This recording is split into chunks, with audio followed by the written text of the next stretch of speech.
کہ ہم انبیاء کے وارث ہیں الحمدللہ علی ذالک، ہمارے نام کے ساتھ علم دین اور افتاء اور مفتی کا نام جڑا ہے، تو جہاں ہم نے تبلیغ کا میدان سنبھالا ہے، تدریس کا سنبھالا ہے، تعلیم کا سنبھالا ہے، تزکیہ اور خانقاہ کا سنبھالا ہے، تو ہم سیاست کے میدان کو بھی انشاءاللہ سنبھالیں گے۔ اور علماء حق اگر سیاست کے میدان سے ہٹ گئے تو سیاست اسی لیے بدنام ہوئی ہے، اس کا ماحول گندلا ہوا ہے، جب تک علماء اس میں رہیں گے انشاءاللہ تعالی یہ گندلا پن نہیں آئے گا۔ اچھا سر، سیاست سے ہٹ کر ایک سوال آپ سے یہ پوچھنا چاہوں گا کہ ڈیرہ اسماعیل خان میں یقیناً 3 پارٹیاں جو ہیں، پیپل پارٹیز ہیں اور پی ٹی آئی ہے اور جمعیت علماء اسلام ہے، یہ 3 پارٹیاں مضبوط لگ رہی ہیں۔ آپ کو ماحول دیکھ کر کیا لگ رہا ہے کہ اس بار جو ہے کون سی پارٹی زیادہ مضبوط ہے؟ پارٹی تو وہی مضبوط ہے جس کے ساتھ عوامی قوت ہے۔ پیپلز پارٹی کے لیے عوام ایک بات جانتے ہیں کہ پیپلز پارٹی موجودہ دور میں نہ مکمل اپوزیشن میں ہے نہ مکمل حکومت میں ہے، اور جو اپوزیشن کی پارٹیاں جہاں ٹھہرتی ہیں پیپلز پارٹی ایک الگ موقف رکھ کے ٹھہرتی ہے، اسی لیے اس کو اپوزیشن مکمل نہیں سمجھا جا رہا۔ اور جہاں تک پی ٹی آئی کا تعلق ہے، پی ٹی آئی کے معاملات کے چہرے ایک نہیں ہیں، پی ٹی آئی کے کئی طرح کے معاملات کے چہرے ہیں۔ یہ کہتے ہیں ہم مہنگائی ختم کریں گے، مہنگائی بڑھا رہے ہیں۔ پی ٹی آئی کا موقف یہ شروع میں رہا ہے کہ جب ملک میں بجلی بڑھ جائے، گیس بڑھ جائے، پیٹرول کی قیمتیں بڑھ جائے تو وزیر اعظم چور ہے۔ تو آج ہم پوچھتے ہیں پھر آج کون چور ہے، حالانکہ وزیر اعظم آپ ہی کا بندہ ہے۔ تو اس طرح ان کی کئی معاملات ہیں، اور پھر ان کی بات ایک نہیں رہتی۔ یہ کہتے ہیں اصل لیڈر وہ ہے جو یو ٹرن لے، تو یہ آج فیصلہ کرتے ہیں کل گھوم جائیں، تو عوام اس سے بھی پریشان ہے۔ بندہ جب ووٹ ڈالے گا وہ سمجھے گا کہ 64 روپے والا پیٹرول لیٹر اب 150 میں مجھے مل رہا ہے، تو کچھ سوچے گا۔ جہاں تک جمعیت علماء اسلام کا مسئلہ ہے، جمعیت علماء اسلام اور اس کو قیادت اللہ نے ایسی اجلی دی ہے کہ آج تک ان حضرات نے جو موقف قائم کیا ہے، دلائل کے ساتھ قائم کیا ہے، اور پھر اس سے عوامی پذیرائی ملی ہے۔ حضرت مولانا فضل الرحمان صاحب دامت برکاتہ ہم نے 15 ملین مارچ کیے ہیں، تو 1 ملین مارچ، آپ 10 لاکھ آدمی، آپ اندازہ لگا لیں، یعنی کتنے کروڑوں کے بندے اس میں شریک ہوئے ہیں، عوامی رائے عامہ ہے، اور پھر پرامن ہے۔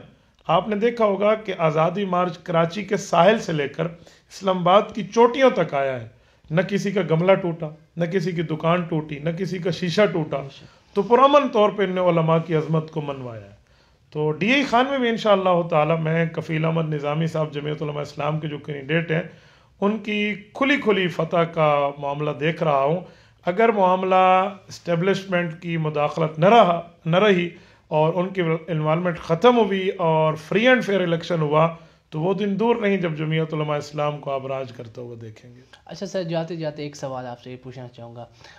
حال ہی میں ایک بیان سامنے آتا ہے کہ سید ارشد حسینی صاحب نے مولانا فضل الرحمان صاحب کے خلاف کوئی نازیبہ زبان استعمال کی، تو آپ اس کو کیسا دیکھتے ہیں؟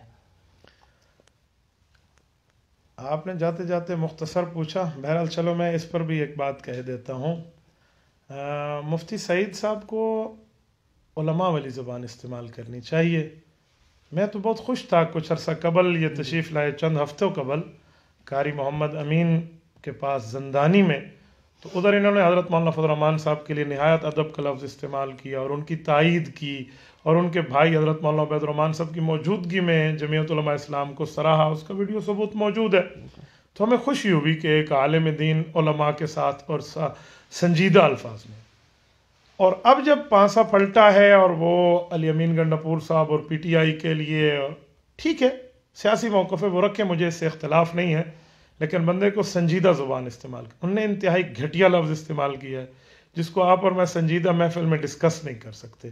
تو مفتی صاحب کو چاہیے کہ اس مسئلے پر انہیں معذرت کرنی چاہیے، بہت برا انہوں نے کیا ہے۔ 6 لاکھ علماء کرام کے قائد کا اس طرح مذاق اور استہزاء کرنا علماء کرام کا دل توڑنے کی طرف وہ اشارہ ہے۔ اگر مولانا فضل الرحمان صاحب اتنا غلط ہے تو چند ہفتے پہلے بھی وہ اسی پوزیشن پر تھے، آپ اس وقت ان کی تائید کر رہے تھے، اور آج آپ یہ کہہ رہے ہیں۔ اسی وجہ سے چند لوگ انہیں پھر مذہبی گلوکار کے نام سے یاد کر رہے ہیں۔ تو آپ مجھے بتائیں، ایک عالم دین اپنا ویلیو خود خراب کر رہا ہے، اپنی حیثیت خود خراب کر رہا ہے، تو ایسا تو نہیں ہونا چاہیے۔ اب دنیا میں آپ نے دیکھا ہوگا لوگوں کے آواز ہے کہ قاری امین غریب آدمی تھا، اس نے پیسے کم دیے ہیں تو تائید کر دی، اور یہاں لوگ بڑے امیر تھے اور یہاں وفاقی وزیر ہے اور حکومت ہے، تو یہاں پتہ نہیں ایسے جملے میں نے سنے ہیں کہ مینو نوٹ وکھا میرا موڈ بنے۔ تو ایسی بات نہیں ہے، ایسا نہیں کرنا چاہیے۔ اللہ کی آنکھیں بڑی ہیں، ہم نے نہیں دیکھا کہ انہوں نے پیسے لے کر موقف بدلا ہے، یہ میں عوامی باتیں کر رہا ہوں۔ تو چاہیے کہ عالم عالم کے ساتھ سجدہ ہے. لیکن اگر آپ نے علماء کے ساتھ نہیں ٹھہرنا، آپ نے تنہا چلنا ہے، تو آپ کو چاہیے آپ زبان تو کم از کم اپنی سنجیدہ رکھیں.